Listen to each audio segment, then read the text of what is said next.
Hey everybody, NSSE has been moving forward in an attempt to be a little bit more inclusive with complex identities and asking some demographics as check all that applies. And if you're here, that probably means you know that check all that applies are kind of difficult to work with. So what I'm going to list here are just some different tips or things to think about when working with check all that apply data in both your analysis and reporting. What I've listed here is our sexual orientation options, which is now check all that apply. And what I commonly see people do is this sort of grouping of multiple selections. So it simplifies.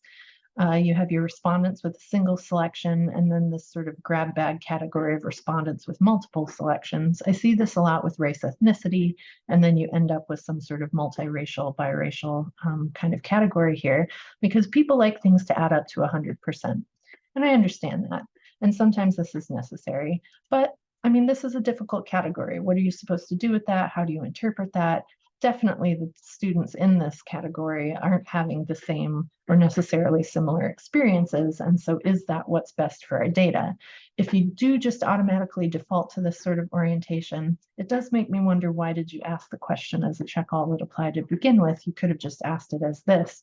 If you're going to do a check all that apply, maybe you need to treat the data a little bit differently, at least sometimes. So here I have a slightly different use of that data where things don't add up to 100%. So this is just the straightforward, what came right out of the survey with the check all that applies. Did the person check it or not? Did they check this one or not? Did they check the next one or not? And then obviously things aren't going to add up to 100%. Now, especially if you don't have a lot of students choosing more than one category and you don't have a lot of those multiple selections, there's not going to be much difference between these two different tables. And so you're not really losing much by letting go of that need to add up to 100%. So just think about what you need and if one way or the other is going to be better for you. The next tip talks about looking at common pairs in that multi-select situation. So I like to do this when I have a lot of this multiple categories. So again, you're going to see this a lot with racial ethnic identification. There's this kind of grab bag of multiple races and ethnicities. And we know that these students do not have similar experiences. So grouping them together and then doing further analysis can be a little bit damaging. But what do you do with it? Well, there are different things that you can try. I like to look at co-occurrence tables. The numbers right here aren't very important. The point is that I'm just looking at if they checked one of these options, what other options did they check? And then looking for the larger categories so that I can start creating pairs or even up to 3 selections, depending on how big my numbers are, that I can add to my list. So an example of that would look like this. I've reordered my groups to be the largest proportions and down, and I would suggest, some sort of stopping point, or you could go on forever at all the different permutations. I've started listing any group that's larger than 1,000 people, and I have a lot of data, so you'll have to pick a smaller number than that. But what you can see here is that some of the pairings, so these are respondents that chose both a Latina and a white, or Asian and white, here Black or African American and Latino or Latina towards the bottom. Those groups are actually bigger than some of the groups we would have reported in the first table when we group together the multiple races or ethnicities. So I think it's an important thing to think about, who's in that category and are they rather large representations of people?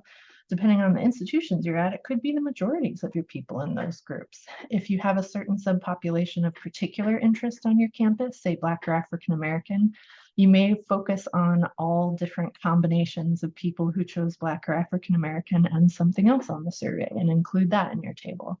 So there are a lot of different ways to treat this. I would give yourself some boundaries because there's a lot of permutations of pairs and then 3s and then 4s and so on. And you have people who select all of them. So it's a lot to report. So give yourself a boundary, but maybe don't stop at the multiple races or ethnicities or multiple selections as a single category. Another thing that I like to do, sometimes for whatever reason, you need a dichotomy, a pretty clean dichotomy, either for doing comparisons or just a quick reporting thing. So here I have our gender identity question, which is newly select all that apply.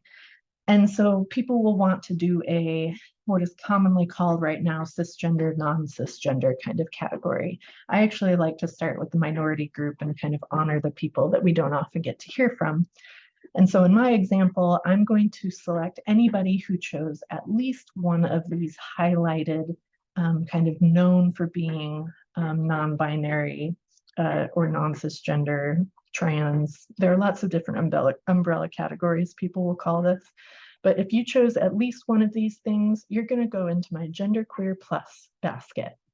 And I found that 6% of respondents chose at least one of those genderqueer plus identities, leaving me with 94% of respondents who did not.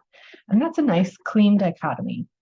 Now, some people will just collapse these without doing the at least one kind of category, but I would urge you to do at least one, because you'll find there are people who check one of these and check one of your majority identities, which kind of complicates what we know about identity and identity groupings.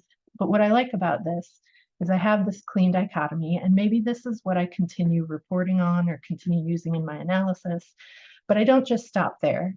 I like to include the rest of the table at least somewhere at some point so that I can talk about who is in these two different categories, so that again, you can see that it's not an easy, straightforward, not all people who chose women are over in this basket. Identities are much more complicated than that. So being able to see who is in these different baskets is useful for contextualizing what those baskets mean in the rest of the analysis. So an easy to use dichotomy is great, but don't skip over acknowledging the identities within.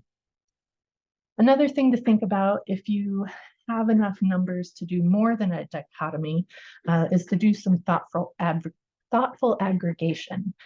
So here I have the kind of traditional dichotomy LGBTQ plus versus straight using sexual orientation. And I would have made it with, if you chose at least one of the LGBTQ plus kind of identities, then you go in this basket. But what we find when you look within those identities, that the actual experiences of those students can be quite different, which is what makes these multiple category kind of baskets problematic. But if you have particular outcomes that you're looking at, you might look at the outcomes within these aggregated groups that you're making to see if there are any patterns within that you can detect. And what we tend to find is that the bisexual, lesbian, and gay groups will experience things in one way, and then the rest of the groups kind of experience it in a different way. That's not always true, but it is a pattern I've seen in different places. So instead of these two categories, in this instance, I would go down to three categories. So I have the lesbian, gay, bisexual group here. I have the others, the queer plus, I call them, group, and then the straight. And this will allow us to see that there is some variation within this group and not oversimplify that their responses can be different. But we did cut down from this longer list that may be complicated for whatever reason in your reporting and analysis. A final thing that I'll point out, and this is for more advanced modeling and statistics, I don't have time to get into it in this video, but I would suggest looking into different variable coding systems. Traditionally, we all learn for regressions or modeling this binary coding for categorical variables, commonly called dummy coding. But there are a lot of different ways to code those kinds of variables. Deviation coding is popular, effect coding is becoming more popular, but there are a ton. And some of these work more, do well with check all that apply, and some better than others. So they might be things to look into depending on your needs and what story you're trying to tell. My personal favorites are using effect coding. I have two citations here that are a really great walkthrough for how to do effect coding and how you can use it with check all that apply. So I would suggest starting here. Thank you very much, Mayhew and Simonoff, wherever you are, for these great pieces of research, and you are welcome for all the citations that I regularly give you in my work. So these are things to look into if you have more advanced needs than just some basic descriptives. These are not the only ways to work with check all that apply. They're just some tips and things that have worked well for me and my work with NSSE. But be in contact with us if you have other ideas or questions.